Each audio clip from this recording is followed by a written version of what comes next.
கற்பிக்க முறை, கற்றல் முறை என்று வரும்போது நவீன கல்வி முறையில் தமிழும் ஆங்கிலம் வந்துச்சு. இடையிலே அப்போ வந்தது. பல்கலைக்கழகத்தில் நீங்கள் சமஸ்கிருதம் படித்தாதான் நீங்கள் டிகிரி வாங்க முறையெல்லாம் இருந்தது. ஒரு நேரத்தில் இருந்தது. ஆமாம், அந்த ஒரு முறை இருந்தது. ஆனால் இருந்தாலும் கூட தமிழ் இந்த நிலத்துக்குரிய மொழி. அதான் இந்த 200 ஆண்டுகள் தான் பெரும் வீச்சாக நம்ம வந்துருக்கிறோம். இதையும் கூட அதை எல்லாமே சரியான தரவுகளோடு நமக்கு இது வரைக்கும் கிடைக்கப்பட்ட எல்லா நூல் தரவுகளோடு தொல்லியல் ஆய்வுகள் எல்லாத்தையும் பயன்படுத்தி நமக்கு ஒரு சிறந்த நூலை கொடுத்தது. இது கிட்டத்தட்ட 9 ஆண்டு 10 ஆண்டு ஆயிடுச்சு. இந்த நூல் பிறகு நாங்கள் வரும்போது எல்லா பகுதியும் கொண்டு போய் சேர்த்தோம். இந்த ஊரில் நம்ம தோழர்கள் எல்லாத்தையும். அது இருந்தாலும் கூட அவர்களால் கிடைக்க முடியவில்லை. நம்ம சொன்னது எல்லாமே இடசாரி இயக்க முன்னணி தோழர்கள் தான் கொண்டு சேர்த்தோம். ஏன் கிடைக்க முடியல? தொடர்ந்து நம்ம நாட்டில் இருக்கக்கூடிய வரலாற்று பூர்வ தத்துவத்தை வளர்த்தெடுப்பதிலே முன்னணி தலைவர்கள், முன்னணி சிந்தனையாளர்கள், தத்துவவாதிகள் பொன்முகத்தை கைவிட்டு விட்டு சில நேரங்களில் இயக்கவெளியும் கைவிட்டு விட்டு சில தொடர்ச்சிகளை மட்டுமே அவர்கள் சமூகத்தின் தொடர்ச்சிகளை மட்டுமே சில இடங்களில் அவர்கள் பேசிவிட்டு சென்றதனால் இன்றும் அந்த இடம் அப்படியே இருக்கிறது. வரலாற்று பொருள்வாத தத்துவம் இந்திய துணைக்கண்டத்தினுடைய உழைக்கிற மக்களுக்கான ஒரு புரட்சிகர வரலாற்று பொருள்வாத தத்துவத்தை வளர்த்தெடுப்பதை நாம் பின்தங்கியதனால் இந்த நூலையும் அவர்களால் வாசித்து புரிந்து கொள்ள முடியவில்லை.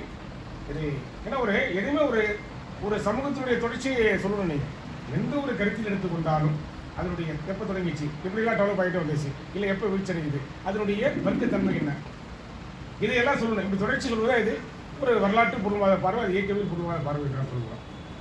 அதனால தான் நூல் நம்ம குறைஞ்ச அளவில் தோழர்கள் வரவேற்றாங்களே தவிர அந்த இதில் தொடர்ந்து நம்ம இந்துத்துவ சக்திகள் தொடர்ந்து 10 ஆண்டுகளாக ஒன்றிய ஆட்சியினுடைய பொறுப்பிலே இருந்து அவர்கள் சமஸ்கிருதத்துக்கு முதன்மை கொடுப்பதும் மற்ற எல்லா தேசிய மொழிகளையும் பின்னுக்கு தள்ளுவதும் இந்த நிலையில் அது எல்லாருக்குமே இது என்னதான் நடக்குது இந்த முறை, இந்த ஆட்சி, இதில் எப்படி நம்ம தெரிந்து கொள்வது என்று வரும்போது தான் அவருக்கு இதன் மீது அவருக்கு ஈடுபட வந்திருக்கு தோற்கணும்.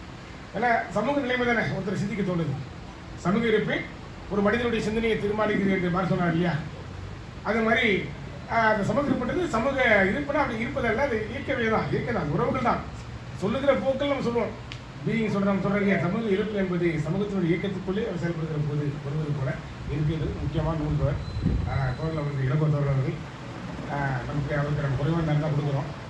ஆனால் நம்ம தொடர்ந்து இது ஆமாம், நீங்கள் ஒரு 2-3 வகுப்பாக வச்சிங்கன்னா இல்லை பக்கத்து நேரத்தை கூட நீங்கள் சொல்லலாம். ஆனால் உங்களுக்கு அது நல்லா விளக்குவார். நமக்கு எப்போ தோன்றிச்சு இந்த கல்வி முறை, நவீன கல்வி முறை நம்ம வரும்போது தான் நம்ம எல்லாரும் படிக்கிறோம், நம்ம தாய்மொழியை படிக்கிறோம். நீங்கள் திரும்ப அதுக்கு நெருக்கடி வந்துடுச்சு, இது வந்துகிட்டே இருக்கு இல்லையா? ஆனால் பீரியட்டு கொண்டு நம்ம வரோம். திரும்ப ஆங்கிலம் மேலே வந்து விட்டது. நம்ம திரும்பி சிபிஎஸ்சி போன்ற பள்ளிகள் வந்ததுனால, வீட்டெல்லாம் வந்ததுனால எல்லாம் திரும்பி நம்ம என்ன பண்ணுறோம், அந்த மோகம் வந்துடுச்சு. அப்போ அது சான்ஸ்கிரிட்டு படிக்கலாம், பிரெஞ்சு படிக்கலாம் என்று ஒரு செக்ஷன் பிள்ளைக்கு 108 இருக்க பிள்ளைகள், இடத்துல இருக்க பிள்ளைகள், குடும்ப பிள்ளைகள் அதில் மோகம் வருது இருக்கு. ஆனாலும் கூட இன்றைய சமூக வேகத்தில் செல்வதற்கு நமக்கு தாய்மொழி தான் கை கொடுக்கும். அவர்கள் ஆங்கில அறிவு படிப்பது நல்லது. ஆனால் அவர்கள் சிந்திப்பது இந்த சமூக கட்டமைப்பினுடைய குறிப்பாக தென்னிந்தியா ஒட்டி அவர் சிந்தித்தா மேல் நோக்கி போயிட்டே இருக்கிறாங்க. தென்னிந்தியா ஒட்டி இன்னொன்று குறிப்பாக இந்திய துணைக்கண்டத்திற்கான உண்மையான ஒன்றியம் என்ன, இதனுடைய வரலாற்றின் போக்கில் அமைய போகிற ஒன்றியம் என்ன, ஐரோப்பிய ஒன்றியமா, தொடக்கத்தில் வந்த அமெரிக்காவுடைய அந்த ஒன்றியமா அல்லது சோவியத் ஒன்றியமா என்று நாம் சொல்வதைப் போல இங்கே வருவது என்ன? இந்த சூழலுக்கெல்லாம் இப்படி வரலாற்று பார்வையிலே ஒரு 2000 ஆண்டு தமிழ்நாட்டினுடைய கல்வி முறை 2, ஒன்று தமிழ் வழி கல்வி முறை, இன்னொன்று வேதவழி கல்வி முறை என்ற இந்த முறையை எழுதியிருக்கிற ஒரு சிறந்த ஆய்வு. இப்போது அருமத்தோழர் இளங்கோ அவர்கள் 10க்கு மேற்பட்ட நூல்களை அவர் எழுதியிருக்காரு. நிறைய ஆய்வுகள் 1-2 மட்டும் உங்களுக்கு அப்படி சொல்லி இந்த நூல் ஒன்று முக்கியமானது. இதை நம்ம இந்த குறித்தாக பேசியிருக்காங்க. அதே போல் 2000 ஆண்டுகளுக்கு முந்தைய தமிழ் நிலம், அது தமிழ் சங்கலிக்க பாடல் இருக்கீங்களா?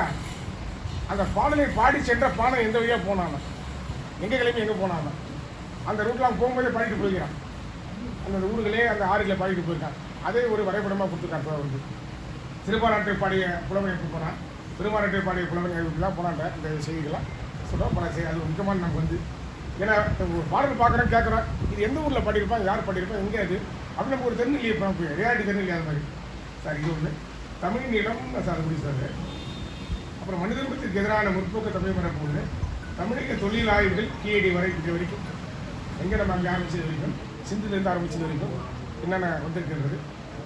அப்புறம் சாதிய பண்பாட்டு குலங்களும் கோத்திரங்களும் ராஜராஜ சோழருடைய முக்கியமான ஒன்று. பிற்கால சோழ பேரரசு நிலைப்பதற்கு சேர மன்னர்களை வீழ்த்துறாங்க. அவங்க அது ராஜராஜன் செய்கிறார். எப்போ அது 19 இல்லை கிட்ட 1000 வந்துடுறாங்க. 1000 வந்துடுறாங்கன்னா 1998ங்களா அது அந்த 1000 கிட்ட வரும்போது அது ஏன்னா அது காந்தூர்ன்றது இன்றைய திருவனந்தபுரம் தான். அங்கே அடித்து நொறுக்கிறாங்க. ஏன்னா அங்கே ஒரு 84 984 அந்த பிள்ளை. ஏன்னா ஃபஸ்ட்டு அது வீழ்த்தின பிறகு சேர நாடுகளோட இணையப்பட்டு தான் அவங்க வந்து பேரரசு உருவாக்குறதுக்கான வழி. அந்த ஒரு முக்கியமானது. அது யாரும் பெருசாக பேசல போகும்போது சொல்லிட்டு போகிறாங்க நம்ம ஆய்வாளர்கள். யார் கே பிள்ளை, ராஜமாணிக்கர் எல்லாமே என்ன சொல்கிறாங்க, காந்தூர் போர் அப்படின்னு சொல்லிட்டு போயிடுறாங்க. இவர் நம்ம சோழர் பேர செய்கிறார் இல்லையா, அது நீலகண்ட சாஸ்திரி உட்பட இந்த ஒரு வழி சொல்கிறாங்க. அதெல்லாம் சோழர் என்ன பண்ணியிருக்காரு. இப்படி பல்வேறு ஆய்வு நூல்களை நம் தமிழ் சமூகத்திற்கு வழங்கி வருகிற அடிமத்தோட அரசியல் சிந்தனையாளர் ஒரு இளங்கோ அவர்கள் இப்போது பேசுவார்கள். தமிழகத்தில் வேத கல்வி வரலாறு.